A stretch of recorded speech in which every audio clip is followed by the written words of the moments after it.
Цената на струјата од ТЕЦ Неготино приближно иста со берзанската. Според информациите, просечната цена по која централата ја произведува електричната енергија е околу 164 евра за мегават час. На Хупекс берзата, просечната за јануари е околу 150 евра, додека за овој месец 157 евра за мегават час. Министерот Бектеши тврди дека уште денеска ќе го побарал раководството во ЕСМ за да му ги достават извештаите кои треба да покажат дали ТЕЦ Неготино е исплатливо да работи или пак ќе се исклучи.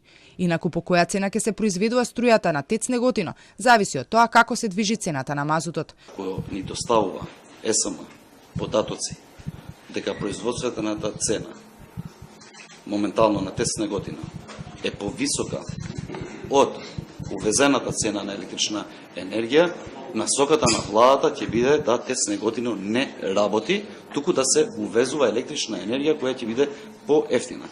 Но што велат испитувањата за тоа какво е влијанието на согорувањето на мазутот во централата за Неготино и околината? Од Инспекторатот за животна средина тврдат дека се направени повеќе испитувања и за сите аномалии известена е животна средина.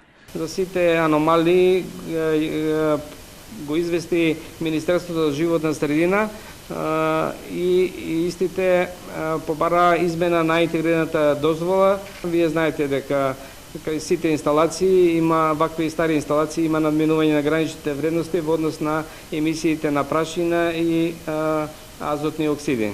Инаку ТЕЦ Неготино од крајот на минатата година работи со двата котли. Мазутот ЕСМ го купува од РКМ на Радко Капушевски, кој е поранешен функционер од ВМРО ДПМН.